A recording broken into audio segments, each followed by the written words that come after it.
street fight on 205 Live and 3 roll-ups later, here we are to talk about it. That was really well done. Thank you. Welcome to Tuesday Night Live. Yeah. We had a Smackdown full of roll-ups. And not the fruit-flavored ones. Nope. Just plain old roll-ups. Gross. Yeah, well, Nobody eats plain roll-ups.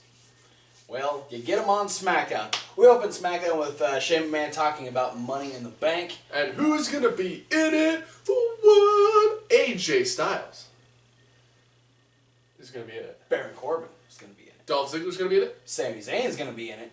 Hey. Shinsuke Nakamura.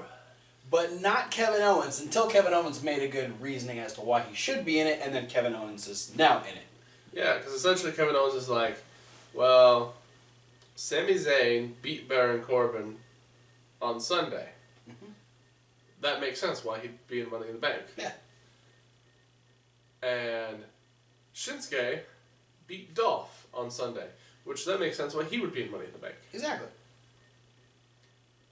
But AJ Styles and Dolph and Baron all lost their matches on Sunday. And who did AJ Styles lose to?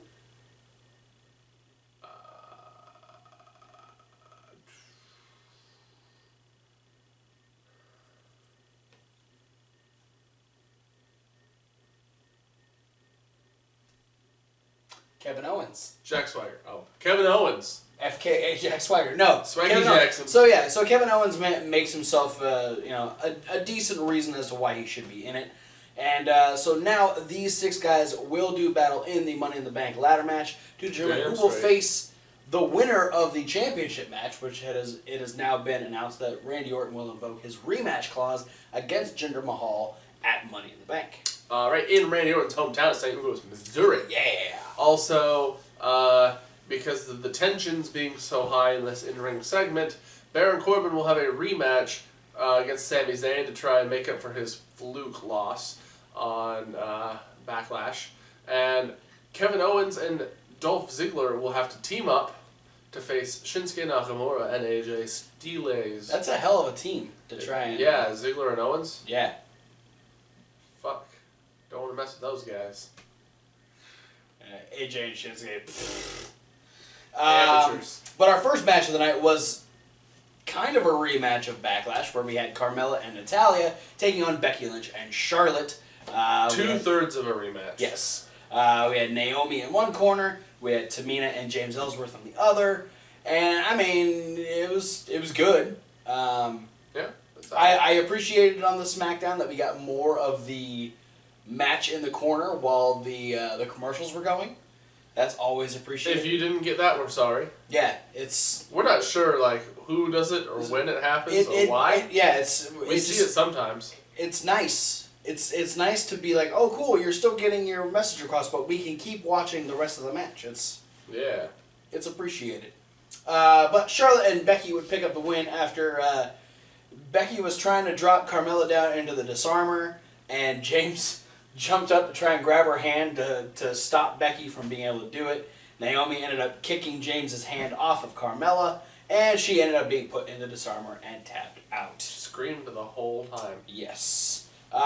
And we can just kind of skip a little further in the show. The whole situation with the women's division turned into everyone deciding that they were more worthy of a shot against Naomi for the championship, that Shane McMahon has decided to give Kevin Hawk another one of his favorite matches in the world. Next week there will be a fatal 5-way elimination match. The winner will go to Money in the Bank to face Naomi for the championship. How excited are you, Kevin? Let's get down to business. Y'all played with our emotions in this segment. Because y'all had the 5 ladies arguing over who gets a title shot. And there just happens to be, the 6th person would be the champion. But I'm just saying, this upcoming pay-per-view, Money in the Bank, where you usually have a multitude of individuals in a particular ladder match for a number one contender spot. And I mean, there has been a 6-person ladder match for a championship at this show before, too. Yeah. So, both of those are viable options. But no. Nope. Next week, they have to all fight, and it's going to be elimination, so it's going to take half the fucking show. Here's what they're gonna all 4 of them are gonna be on the outside. Naomi's gonna dive, and it's gonna be a quintuple count out. Then they do the ladder match at Money in the Bank. Well, Naomi's not in the match. She's gonna dive on them anyways. She's gonna be a commentary. Okay, that makes sense. I think it's just because she doesn't want to have a number one contender, so she's gonna knock them all out. Quintuple Money count out. Money in the count out ladder. Money in the bomb. I think what's going to that's Shinsuke's match. I think what's going to happen is we're going to get down to the final 2, but we're still going to have people, someone's going to have like an issue with how they were eliminated or something. Maybe someone will get disqualified and that's how they get eliminated or something. They'll have some sort of attitude as to why they got eliminated. They'll come back out, ruin the match just like what happened between Charlotte and Naomi with the welcoming committee, and it'll just be a 5-person brawl. They'll all beat the shit out of each other. Someone will probably beat the shit out of James Ellsworth because that's what happens. And then Shane will make the announcement that it'll be a 6 women's ladder match for the women's championship. Do it. Sami Zayn beat Baron Corbin in about 45 seconds with a roll-up, the first of the night. And then Baron Corbin beat the shit out of Sami Zayn. Yeah, poor Sami. He got stretchered away. Yeah, poor stretcher. Then we had what could have potentially been the final file in the Fashion Files as Breezango looked to turn in their badges, their guns, and pack up their belongings and head away from the tag team division over on SmackDown. But Shane's like, well, no. I mean, you guys definitely belong here. You guys did great. I mean, you guys were super entertaining on Sunday. You guys proved. Yeah. So you're a good tag team. So what we're gonna do is Tyler, you're gonna face Jay 1-on-1, and Fandango, you're gonna face Jimmy 1-on-1, and My favorite line is just their day was more H than ours. When they said that they were gonna turn on their guns, and Shane went, "Wait, you guys have guns?" And then they pulled out the squirt guns from behind. That was just, They just pulled their arms off. Why? Why would they pull their arms off? Because the guns. Oh. I'm glad they kept their arms on, because that would have been a little much. We'll just skip forward in this too, where we had back-to-back roll-up wins for Tyler Breeze and Fandango. Tyler Breeze rolled up Jey Uso because Jay was distracted by Fandango squirting him with one of the squirt guns. And that was immediately followed up by Tyler Breeze and Jey Uso playing Ring Around the Rosie. On the outside, Jay chased Tyler into the ring. Jimmy tried to grab at him, and as Jay pulled Tyler back out of the ring, Fandango rolled Jimmy up for back-to-back wins. And then, when they had the Usos at the maximum point of frustration, they're like, "Hey, why don't you give us another title match?" And the Usos are so mad. Yeah, they're like, "Yeah, you want to? Fine, because we want another shot to be able to beat you guys up because you guys just embarrassed us." And then ref got confirmation, and we had ourselves an impromptu tag team title match, which again was super funny, very entertaining, a great match all around. We got to watch it during the commercial again, which was great. There was a wig. There was a wig. The Usos didn't appreciate that very much. They ended up dropping Tyler's box of stuff all over the outside, which was kind of rude. R.I.P. box of Tyler stuff. But there were a few moments where it looked like Breezango actually had a chance. Yeah, like when Fandango got the knees up on the Superfly Splash and then rolled him over. And 1, 2... almost stuff. And then came the shot. Fandango went up. He hit the last dance, but didn't realize that Jimmy had made the blind tag. And as he landed for the last dance, he was also hit by a Superfly Splash. And the Usos once again retain their SmackDown Tag Team Championships. My theory is, now both teams are at 2 wins apiece. We will finally have the 5th and final rubber match. Best of 5 series. The best of 5 series that has literally only taken 3 days. I'm just saying. At Money in the Bank, they're going to have a 5 best matches? of 5 series. They're going to wrestle in between every match at Money in the Bank. I'm kind of okay with that. You best be okay with that. We also had Jinder Mahal's big "I am the champion. Look at all of. I just brought India to America," essentially. Huge procession before him. So many fireworks. Fireworks afterwards. He did a big long promo. I mean, the only thing that detracted at all from this whole segment is that it sounded like Jinder Mahal could hardly talk. I feel like he yells too much. And I feel like he's been talking to a lot of people over the last couple of days, like people like, I didn't actually think you were going to win the championship, and so he's been having a lot of like family conversations, and he's been, kind of. His voice was hoarse as shit. I know that, and they did do a house show last night, so he might have kind of done a very yelly promo or something. But yeah, he sounds like Indian Stevie Richards. A little bit. No, you know what though? Like really, when he actually like speaks in his normal speaking voice, when he's raspy, he starts to sound like John Laurinaitis. Jinder? Yeah. Yeah, a little bit. He's got that deep voice, and so raspy Jinder sounds kind of like Indian John Laurinaitis. That's fair.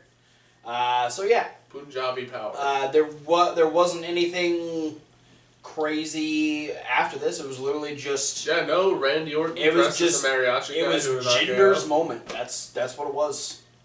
Jinder's moment. And then we had our main event: AJ Styles and Shinsuke Nakamura taking on Dolph Ziggler and Kevin Owens. Fun match. Fantastic match. Everyone kind of looking to prove that they're going to be the one to win Money in the Bank. I am excited for the combination of people that are in Money in the Bank. Yeah, it's a high-profile Money in the Bank. Yeah. And Dolph Ziggler's in it. Yep. I think Dolph is literally the person I'm least excited to see win. And Baron is for me. Baron is above Dolph Ziggler for me. For me, it's Baron, then Dolph. It's hard to tell who I want to win more. And then the rest are tied. All 4 of them are just at number 1, yep. And then it's Dolph, and then it's Baron Corbin. Yep. That's fair. Mine's all 4 of them, and then Baron Corbin, and then Dolph Ziggler. All right. So yeah, a great match. 4 There's guys. even like extra people up here too that aren't even in the match yet, but could end up being in the match. I bet Mojo's up there. Nope. We had a really fun. I love the ending to this match. The ending I felt like was the best part of this whole match because it was one of those. Zack Ryder's up there. Yep, sure. Shinsuke was getting ready to set up for Kinshasa on Kevin Owens. Dolph Ziggler ended up coming in and taking him out, and then AJ I think ended up knocking down Ziggler. And then Owens came in and took out AJ, but then almost got set up for the Styles Clash. Ziggler came back in, hit the super kick on AJ, and then Dolph got knocked down by just like a running kick from Shinsuke, and then Shinsuke was then able to hit the Kinshasa on Kevin Owens, and we had AJ Styles and Shinsuke Nakamura win in the main event. We had them face off underneath the Money in the Bank briefcase. And I think that since we are 4 weeks away from Money in the Bank, that because he pinned Kevin Owens, we should see Kevin Owens versus Shinsuke Nakamura in the next 4 weeks on SmackDown for the United States Championship. The United States of America Championship. My bad. That one. Yeah. Rusev's up there too. Definitely Rusev. Let's talk about 205 Live. where we only had 2 matches. Technically. We only needed 2 matches. I mean, we had 3, but one of them really wasn't a match. Yeah. Our first one was Rich Swann versus Arya Daivari. Arya wanting a little payback after the poof heard around the world. The perf heard around the world. The poof heard around the world. The package being passed off from the courier from Rich Swann to Arya Daivari. He was none too happy that his $1,500 shirt, which apparently is worth more than Rich Swann's life, was ruined. That's digging a little deep there, Arya. Just chill. It's clothing that you shouldn't be spending $1,500 on. I'm just saying. Great match between these two. Rich Swann ended up picking up the win with a Phoenix Splash, which was surprising because he hit the Rich Kick and didn't win the match with that. Yeah. Which was very surprising to me, but he did pick up the win with the Phoenix Splash. And while he was celebrating, he would be shoved off of the second rope and out to the floor by Noam Dar. So, we're talking about the potential of a mixed tag team match last night on Raw. It looks like Rich Swann will definitely be Sasha's male counterpart, and will it be an actual intergender match, or will they make it a mixed tag? We don't know, but now we have the catalyst. We'll see what happens. We also had Neville and Austin Aries dueling via satellite promos as Corey Graves. Corey Graves said like one question, and it was like, Neville, how do you feel when people say that this is the last time that you'll defend this championship, that it's almost a guarantee you're going to lose? And then Neville kind of went off at that, and then they just started bouncing back and forth. It was a great promo. I loved hearing them just kind of bounce different ideas off of each other, and just kind of the intensity is definitely there. I feel like they've built this feud right, and they have some very, very good intense moments against each other. And I mean, Neville playing the heel just automatically is just always angry. Yeah. And then the aggression that is responded to him by Austin Aries helps kind of fuel that fire a little bit. So I had a question that I forgot to ask, but I'm going to re-ask. Okay. But actually just plain ask, because I didn't ask it the first time, so I can't be re-asking. I'm re-asking it in my head, but I'm going to ask it for the first time. Back to SmackDown's main event. Yes. How come Corey Graves doesn't just come out and yell Kinshasa every time Shinsuke does it? He's there. Because he's there to commentate 205 Live right after SmackDown. Here's the thing. He just needs to run out really fast, get down to the commentator's table, plant his hands down on the front of the table, get right in Tom Phillips' face, and just yell Kinshasa as loud as he can so it picks up on Tom's mic. Here's the thing, though, is there's so many things that I would want Corey Graves. I legitimately want Corey Graves on commentary on every show. He's pretty good. Because he is the best commentator they have, other than the fact that they have JR coming back every now and again. If you're going to give me a 3-man booth that you want me to give a shit about, you give me JR, Nigel McGuinness, and Corey Graves. Yeah. I will listen to that commentary all the time. You give me Nigel and Steve Corino, please. Oh, that I was gonna Tom Phillips to fill in for Kevin Kelly. I was gonna say in conjunction with you wanting Corey to come out and yell Kinshasa every time there's a super kick. I want Steve Corino to come out and yell super kick every time. But it doesn't happen because he's down at the Performance Center and not doing commentary. So, win some, lose some. Yeah. Our second kind of match was Cedric Alexander beating the hell out of Johnny Boone. So I tried to figure out who Johnny Boone is. Yeah. By going to Pro Fight DB. Any luck? I have the opposite of luck, actually. I'm pretty sure I know where they got the name, because I don't think that's actually his name. No. It is not his name. But I can guarantee you I it's think not his name. I think very much in the way that we had the jobber a few weeks ago called Trip Bradshaw, because it was a thing currently in wrestling.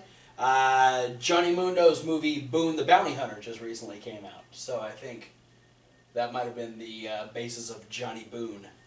Yeah, but here's the deal. In the late 90s, okay, there was actually a wrestler named Johnny Boone. No shit. Yeah. See, that was the... Was he a tiny black guy with a beard? Because that's who Johnny Boone was on 205 Live. No, that was the issue that I had is when I went to the 205 Live on ProFightDB.com, and they have the little... Everybody's name was clickable, and I clicked on Johnny Boone, and it took me to a profile of a white guy whose last match before 205 Live was apparently in 1999. Well, that was a while ago. All right. Well, he was a jobber on WCW. Oh. Well, this guy was a jobber on 205 Live because he got beat to shit by Cedric Alexander and then took a really rough lumbar check, which was more like a hip check. Because he turned funny. But Cedric Alexander is back on 205 Live. Which I'm happy for because I miss that guy. And potentially, will this be a better 205 Live? Because Drew Gulak is for a better 205 Live. He has one. I'm going to start wearing my suit for 205 Live review. Go for it. He doesn't want people like Mustafa Ali influencing the rest of the cruiserweights because he appreciates the cruiserweights. He doesn't want people like Mustafa Ali ruining what they are capable of by just wanting that reaction from the crowd. So you can help by supporting Drew Gulak in his campaign for a better 205 Live. And then our main event was Akira Tozawa versus the Brian Kendrick in a street fight. Man. And fight, did they do that? Yes, they did. That was good weird wording. Yeah, good weird wording? Yep. Yeah. I started it, and then it turned into... It was wrong. It's bad. Lots of use of duct tape in this match. Purple duct tape. The tape that goes around the ropes when it's purple Smackdown, as Thomas Wolfe called it.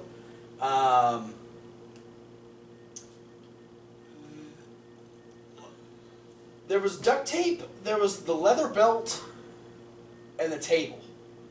And then a lot of falling to the outside. Yeah. Like, I feel like just the outside area, like the padding around the ring, that was like the main weapon that was used in this entire match. I mean, there was also Brian Kendrick keeping his jacket on just so he could throw it at Tozawa so he couldn't dive on him.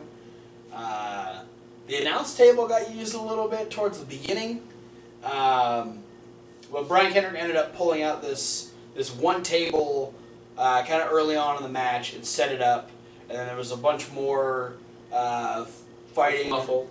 Yeah, there was all kinds of other stuff. More stuff using the duct tape, which there were, like, first he was gonna tie it, tape up Tozawa's hands behind him, and then he ended up just putting it around his mouth and putting the captain's hook on him.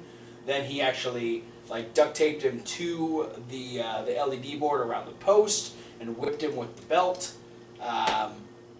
Which then he went over, set up the table, and when he came back, Tozawa had escaped the duct tape with the help of the referee and had the belt himself and started whipping the hell out of Brian Kendrick. He whipped him in the face. Yeah, legit. With the belt. Yeah.